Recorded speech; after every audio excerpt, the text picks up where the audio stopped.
Hello, welcome to we learn virtual learning network में आपका स्वागत है। Subject economics, session number 6, presentation of statistical data. Topic to be covered in this session: explain nominal level, describe frequency table, why charts and graphs are used.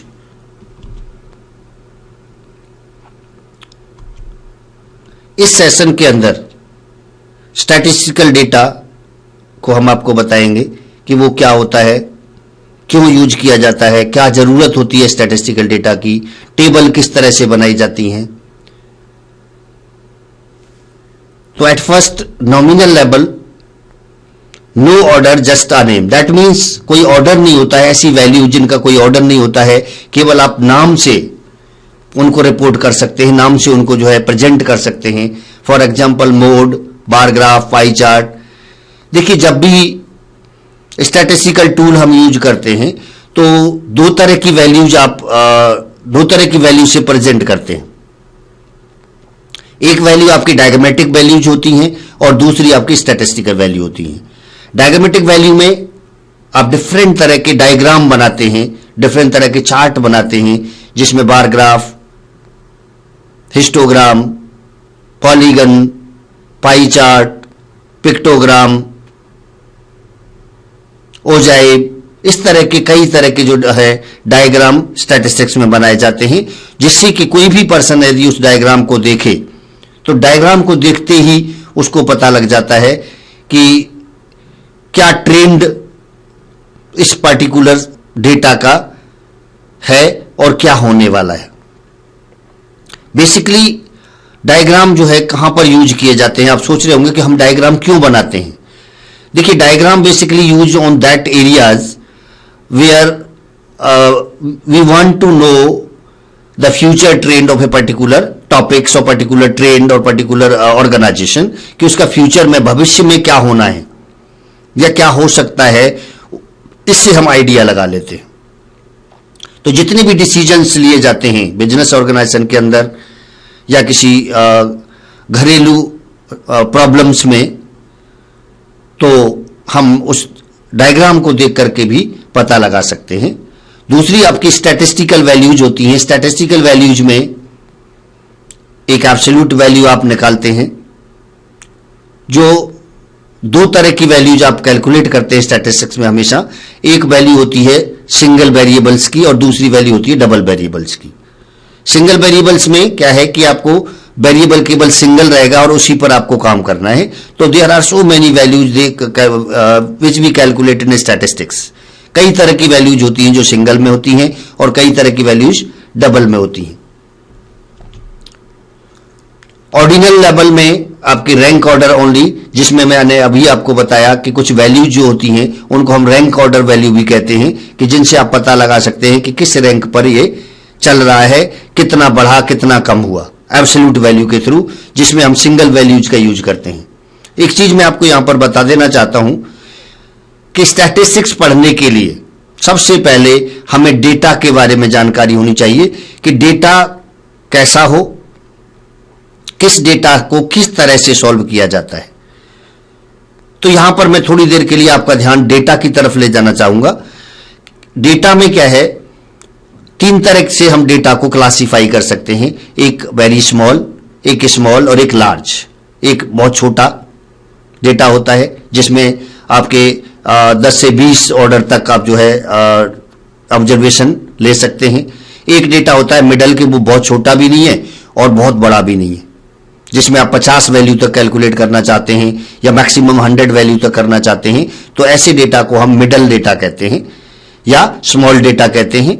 और एक जो होता है large data, जो मोर देन 100 होता है।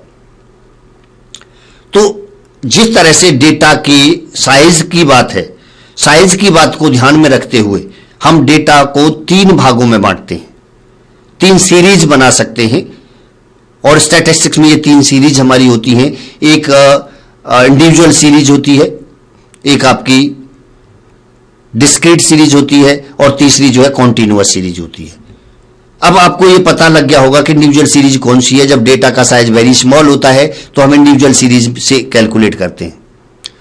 जब data का साइज स्मॉल होता है यानी मिडिल लेवल का होता है, जो 50 से 100 तक मैंने आपको बताया, तो उसमें हम डिस्क्रीट सीरीज का यूज करेंगे। और अगर मोर देन 100 होता है तो उसमें हम कॉन्टिन्यूअस सीरीज का यूज करेंगे। अब आपको कैसे पता लगेगा कि कौन सी सीरीज क्या है? देखिए, जब ऑब्जर्वेशन आपका एक ही परपेंडिकुलर या पैरेलल लाइंस में होता है, सपोज x इक्वल टू 15, 20, 30, 40, 50, 60, 70 इस तरह की वैल्यूज होती है जो एक ही लाइन में है, तो इस तरह की सीरीज इंडिविजुअल कहलाती है। ऑन द अदर हैंड, जब आपकी वैल्यूज होती है x और f मीन्स फ्रीक्वेंसी, कि वैल्यू की फ्रीक्वेंसी भी दी जाती है। जैसे फॉर एग्जांपल x में आपका 4 है, फ्रीक्वेंसी में 2 है, x में 3 है, फ्रीक्वेंसी में 4 है। इसका मतलब क्या हुआ कि जो 4 था फर्स्ट प्लेस पर, वो डेटा के अंदर 2 बार आया है, तो इसलिए हमने वहां पर 2 लिख दिया। दूसरा, x में 6 है और उसकी फ्रीक्वेंसी 4 है, उसका मतलब क्या हुआ कि जो लेटर 6 है वो जो है 4 बार रिपीट हुआ आपके डेटा में। तो इस तरह से एक छोटा सा डेटा आपके पास आ जाता है और कैलकुलेशन करना आसान होता है। उस सीरीज को हम डिस्क्रीट कहते हैं। तीसरी सीरीज जो है कॉन्टिन्यूअस होती है। कॉन्टिन्यूअस में क्या है, क्लास इंटरवल हम लेकर के चलते हैं। आपने देखा होगा क्लास इंटरवल में 0 to 10, 10 to 20, 20 to 30, 30 to 40 इस तरह की का डेटा आपको मिलता है और उसके साथ फ्रीक्वेंसी भी दी जाती है। अब 0 to 10 मैंने लिया, जिसमें कि आपका 0 जो है लोअर लिमिट कहलाती है और 10 अपर लिमिट कहलाती है। तो लोअर लिमिट और अपर लिमिट के बीच में कितनी वैल्यूज आई उसको हम फ्रीक्वेंसी कहते हैं। 0 से लेकर के 9 तक मिडल में वैल्यू हो गई, यानी 1 से लेकर 9 तक जितनी भी वैल्यू आएंगी उसको 0 to 10 की फ्रीक्वेंसी में लिखेंगे। अगली बार 10 से लेकर के 19 तक लेंगे, उससे नेक्स्ट टाइम 20 से लेकर के 29 तक लेंगे, तो वो वैल्यूज आपकी फ्रीक्वेंसी के अंदर आ जाती है। अब हम चलते हैं अपने स्लाइड्स के ऊपर कि रैंक ऑर्डर के लिए मोड, मीडियन, यानी हम एक कलेक्टिव रूप में कह सकते हैं कि मेजरमेंट ऑफ सेंट्रल टेंडेंसी, केंद्रीय प्रवृत्ति की मापें।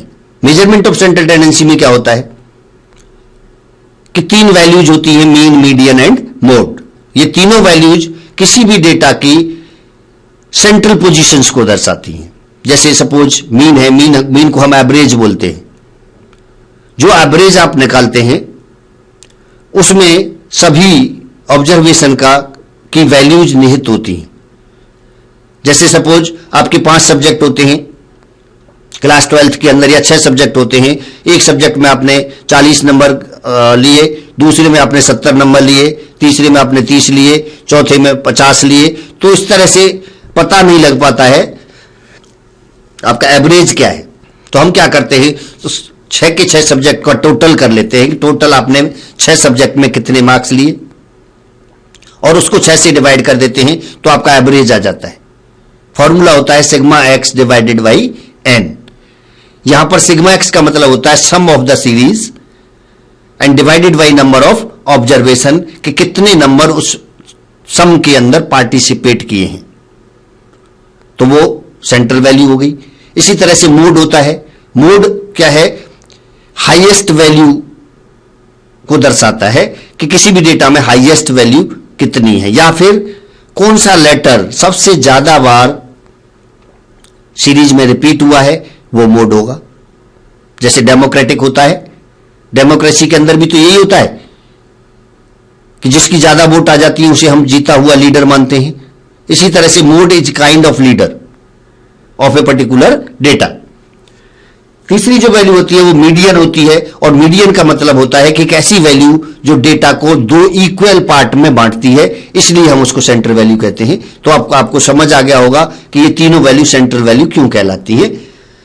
इसी तरह से डिसाइल होता है, परसेंटाइल होता है, क्वार्टाइल होता है जो डेटा को 1/4 पार्ट में बांटता है, 3/4 पार्ट में बांटता है। क्वार्टाइल आपके 2 तरह के होते हैं, first quartile and third quartile. Percentile का मतलब होता है कि डेटा को 1/100 हिस्से में जो वैल्यू बांटती है वो आपकी परसेंटाइल होती है।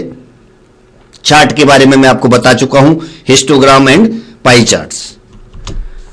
इक्विडिस्टेंस में इक्विडिस्टेंस, मोड, मीडियन, मीन यानी सेंट्रल टेंडेंसी आपकी इक्विडिस्टेंस होती है। स्टैंडर्ड डेविएशन, स्टैंडर्ड डेविएशन क्या है कि what is the deviations among the numbers, कि नंबर्स के अंदर डेविएशन क्या है। और डेविएशन का मतलब क्या है, डिफरेंस, कि किस डिफरेंस से वैल्यूज आपकी डेविएट करती हैं, आपका स्टैंडर्ड डेविएशन होता है। Now univariate data, good to start at the univariate level. Univariate means one variable at a time, जैसा मैंने बताया कि एक वेरिएबल की वैल्यू होती है। Investigate the responses and assess usability for the rest of the analysis. This is the procedures of univariate data. Frequency table, frequency table क्या होती है कि जब हम किसी ऑब्जर्वेशन को फ्रीक्वेंसी के साथ कैलकुलेट करते हैं विद द टैली मार्क्स, तो उसको हम फ्रीक्वेंसी टेबल कहते हैं। जैसे मैंने आपको बताया था कि अगर एक लेटर है 2, एक्स में मान लीजिए आपकी वैल्यू 2 है और एफ में 4 है, इसका मतलब है कि किसी भी डेटा में वो लेटर 2 जो है 4 बार आया है, टैली मार्क्स हम 4 लगा देंगे। इसी तरह से एक लेटर 6 है जो उसकी फ्रीक्वेंसी 10 है, दैट मीन्स उस डेटा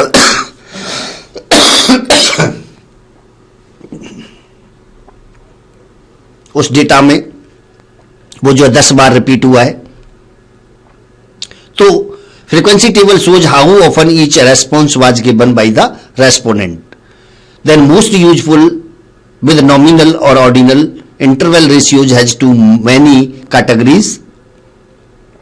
अगर हम मिनी टैब से करना चाहें तो किस तरह से करेंगे, देखिए स्टैटिस्टिक्स ज्यादातर लोग आजकल एक्सेल में करते हैं या फिर मिनी टैब एक सॉफ्टवेयर होता है जिसमें आपके स्टैटिस्टिकल वैल्यू कैलकुलेट की जाती हैं, जिसमें select stat greater than tables then tally. तो मिनी टैब के अंदर आप इसको कैलकुलेट कर सकते हैं। Charts and graphs, use a bar graph और pie chart if the variable has a limited numbers of discrete values, nominal और ordinal measures. Histograms and frequency curves are best for interval और ratio measures.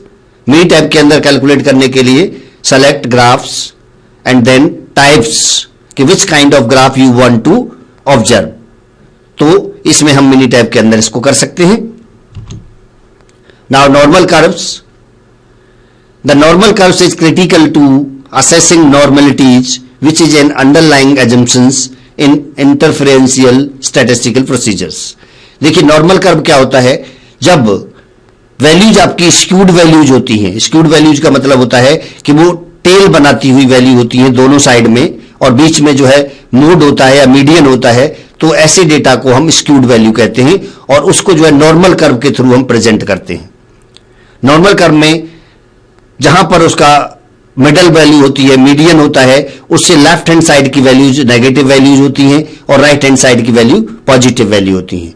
कई statistician इनको errors में भी, errors के through भी explain करते हैं कि जो नेगेटिव वैल्यू है that is known as first type error, और जो पॉजिटिव वैल्यू होती है वो आपकी सेकंड टाइप एरर कहलाती है। दोनों का यदि सम किया जाए तो वो स्टैंडर्ड एरर बन जाता है। तो इस तरह से हम इसको प्रेजेंट करते हैं। And in reporting of results, kurtosis related to the bell shaped. Kurtosis एक इस तरह की वैल्यूज को कैलकुलेट करता है जिनकी एक शेप बनी हुई है, लेकिन वो जो शेप है वो एग्जैक्ट शेप नहीं है। एग्जैक्ट शेप का मतलब जैसे आपका 2D की शेप होती है, 2D means 2 dimension, 3D 3 dimension, इस तरह की शेप नहीं है, बल्कि एक उसको यदि शेप को बनाते हैं तो कुछ हम अंडरस्टैंड कर सके कि हाँ भाई किसी चीज की ये आकृति बनी हुई है। उसको कैसे कैलकुलेट किया जाए वो हम कोटोसिस में कैलकुलेट करते हैं, जिसमें हम जो है बेसिक लिख करके चलते हैं कि एवरेज, जिसको कि म्यू से दर्शाया जाता है, ग्रीक लेटर म्यू जो होता है। इसी तरह से स्क्यूनेस होता है। स्क्यूनेस क्या है, स्क्यूड वैल्यू, जैसा मैंने अभी बताया कि टेल बनाती हुई कोई भी वैल्यू स्क्यूड वैल्यू कहलाती है। अब इसमें कई स्कॉलर्स ने अपने व्यूज दिए, जैसे Karl Pearson, coefficient of skewness. Karl Pearson हमारे एक स्टैटिस्टिशियन हुए और उन्होंने अपना कंट्रीब्यूशन स्टैटिस्टिक्स में दो जगह दिया, एक जगह स्क्यूनेस कैलकुलेट करने के लिए, तो दूसरी जगह कॉरिलेशन कॉफिशिएंट कैलकुलेट करने के लिए। तो ये आपको ध्यान रखना है कि कार्ल पियर्सन का दो जगह कंट्रीब्यूशन स्टैटिस्टिक्स में है। यहां पर स्क्यूनेस में कार्ल पियर्सन कहते हैं कि अगर स्क्यूनेस निकालने के लिए, जिसको कि हम एस के डब्ल्यू से डिनोट करते हैं, और उसका फॉर्मूला उन्होंने दिया Q1 plus Q2 minus twice of median divided by Q3 minus Q1। इसका मतलब क्या है कि first quartile plus third quartile minus second time of median divided by the difference between third quartile and first quartile. तो इसको हम कहते हैं Karl Pearson coefficient of skewness. Second जो कंट्रीब्यूशन दिया is not a Karl Pearson but it is a Bowley coefficient of skewness.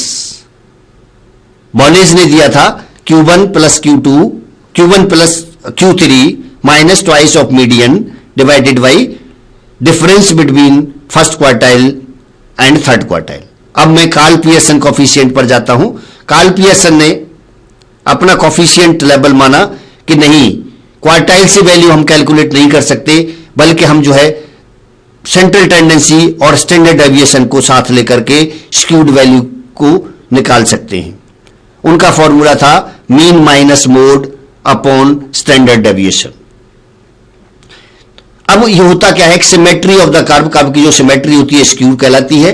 If more scores are bunched together on the left side positive skew right. जैसा मैंने अभी बताया कि कुछ value positive होती हैं तो कुछ वैल्यू नेगेटिव होती हैं। If most scores are bunched together on the right side that is known as negative skewness.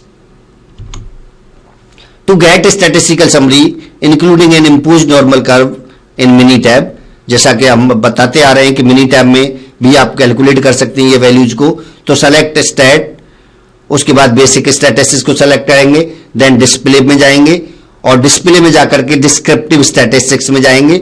Descriptive statistics के बाद ग्राफ को सेलेक्ट करेंगे और ग्राफ के बाद में ग्राफिकल समरी को सेलेक्ट करेंगे। Then you have calculate the skewness in Minitab।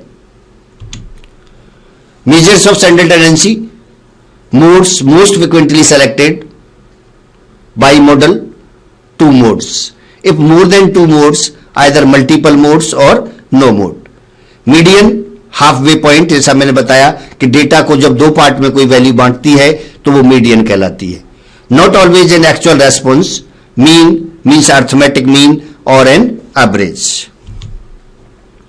Now percentiles, the median is the 50 percentiles, क्योंकि 50n बाई 100 करेंगे तो अपने आप ही 1/2n आ जाएगा और वही आपका मीडियन होता है। A percentile tells you the percentage of responses that falls above and below a particular points. So interquartile range equal to 75th percentile minus 25th percentile. So not affected by outliers as the range. Now Z scores, standard deviations provide an estimate of variability. If scores follows a normal curve, you can comparing any two scores by standardizing them. Translate scores into Z scores, that means value minus mean upon standard deviation. Statistical hypothesis, hypothesis क्या है? जब एक subordinate की value को या एक researcher की value को सुपीरियर चेक करता है, जिसमें डिफरेंट टाइप्स के टूल्स को यूज करके वो करता है, उसको हम हाइपोथेसिस कहते हैं। जनरली हाइपोथेसिस को हम दो टर्म से यूज कर सकते हैं या करते हैं, जिसमें कि जो रिसर्चर ने वैल्यू दी है that is known as null hypothesis and denoted by either H0 और μ0 and the view or opinion of the superior is H1, that is called alternative hypothesis, and objective is that whenever we want to calculate the hypothesis or difference of the hypothesis, then our objective will be H0 does not equal to H1, that means null hypothesis is not equal to alternative hypothesis, तभी हम आगे जाएंगे। यदि H0 equal to H1 तो उस case में hypothesis की जरूरत नहीं होती। इसका मीनिंग क्या होता है कि जो सुपीरियर है, जो चेक कर रहा है, वो रिसर्चर के पॉइंट ऑफ व्यू से या रिसर्चर के ओपिनियन से सेटिस्फाई है। तो statistical hypothesis are statement about population parameters. Hypothesis are not necessarily true, ये जरूरी नहीं होता कि वो सच हो। In statistics we test one hypothesis against another. The hypothesis that we want to prove is called the alternative hypothesis, which is also denoted HA or H1. Another hypothesis is formed which contradicts HA. This hypothesis is called the null hypothesis H0. H0 contains an equality statement. Like this one, decision reject H0, then type first error. अगर H0 true होता है, H0 is false, then okay, then fail to reject H0, so H0 is true, okay, and H0 is false, then type second error. तो हम ये कह सकते हैं कि जब H0 ट्रू होता है तो वो जो है आपकी टाइप फर्स्ट एरर होती है, और जब H0 फॉल्स होता है तो टाइप सेकेंड एरर होती है। Now P value, the choice of alpha is subjective. The smaller alpha is the smaller the critical region, thus the harder it is to reject H0. The p value of a hypothesis test is the smallest value of alpha such that H0 would have been rejected. We have used different value to calculate alpha. Alpha is actually a level of significance of a particular hypothesis. So by using the Z test, we can calculate the value of alpha by comparison of the formula Z equal to x minus x bar divided by standard deviation upon root n. तो हम क्या करते हैं, जो alpha की value होती है, level of significance, level of significance क्या होता है, एरर, उसकी गलती कितने परसेंट है। बेसिकली हम 1% या 5% इसको लेते हैं। तो दो वैल्यूज हाइपोथेसिस में होती है, एक लेवल ऑफ सिग्निफिकेंस होता है, तो दूसरी वैल्यू लेवल ऑफ कॉन्फिडेंस होता है। Level of significance plus level of confidence equal to 100 होता है ऑलवेज। तो इसमें जो 5% या 1% की जो क्रिटिकल वैल्यू होती है अल्फा की, वो उसके लिए आपको टेबल दी जाती है और आप उस टेबल से वैल्यू कैलकुलेट करते हैं। जैसे suppose alpha equal to 5% in positive way, then the value is 1.96 for Z test and 1% is 2.53 for negative value. तो इस तरह से कुछ वैल्यूज आपकी टेबल से कैलकुलेट करते होती है और टेबल से आपकी कैलकुलेटेड वैल्यू को कंपेयर किया जाता है। जैसे 1.96 आपकी टेबल की वैल्यू है और जो आपने कैलकुलेशन किया था Z का by using the formula x minus x0 divided by standard deviation upon root n, अगर वो ज्यादा है कैलकुलेटेड वैल्यू टेबल की वैल्यू से, तो आप टेस्ट को रिजेक्ट कर देते हैं। ये क्राइटेरिया होता है कि since the calculated value is greater than table value then the null hypothesis is rejected. और जब नल हाइपोथेसिस रिजेक्टेड होता है तो आपकी टाइप सेकंड की एरर होती है।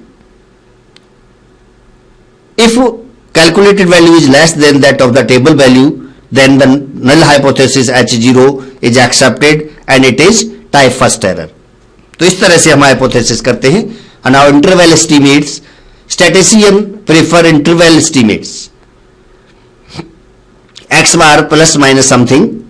Some things depend on amount of variability in data and how certain we want to be that we are correct. So the degree of certainty that we are correct in is known as the level of confidence. जैसा मैंने आपको अभी बताया था, common levels are 90%, 95% and 99%. If we think about the confidence level 90%, then level of significance is 10%. If we think about the 95% of level of confidence, then level of significance is being 5%. and we think about the 99% level of confidence, then the level of significance is 1%. Statistical significance. Statistical significance, if the probability of the obtaining a statistics by chance is less than the set of alpha level, usually 5%. जैसा मैंने आपको अभी बताया कि usually we have taken the value either 5% or 1%. So p value, the probability computed assuming that H0 is true, that the rest statistics would take a value as extreme or more extreme than that actually observed, is called the p value of the test. The smaller the p value, the stronger the evidence against H0 provided by the data. If the p value is as small or smaller than alpha, we say that the data are statistically significant at level alpha. The probability that a fixed level alpha significance test will reject H0 when a particular alternative value of the parameter is true is called the power of the test to detect that alternatives. One way to increase power is to increase sample size. Use and abuse. P values are more informative than the result of a fixed level alpha test. Beware of placing too much weight on traditional values of alpha. Very small effects can be highly significant, especially when a test is based on a large sample. Lack of significance does not imply that H0 is true, especially when the test has low power. Significance tests are not always valid. Now do it yourself. Question number 1, what are the measures of central tendency? आपको बताना है कि central tendency के कौन कौन से measures होते हैं. And second, explain P value. यहां पर आपको पी वैल्यू को बताना है. और कुछ मैं क्वेश्चंस आपकी हेल्प के लिए यहां बताना चाहूंगा कि you can calculate normal distribution. What is normal distribution, how it is useful for decision making. Question number 4 आप ले सकते हैं कि what is standard deviation, how it is calculated and how it is important for decision making. क्योंकि statistics का मतलब केवल पढ़ना नहीं होता, बल्कि statistics is a very useful tools for the industries and for any kind of the work like cricket team playing cricket match. Then we can identify the consistency of each and every players कि who is best for selections. तो उसके लिए भी हम statistical tool का use कर सकते हैं. And standard deviation is a most important measures for that. So that's it from session number 6. Thank you.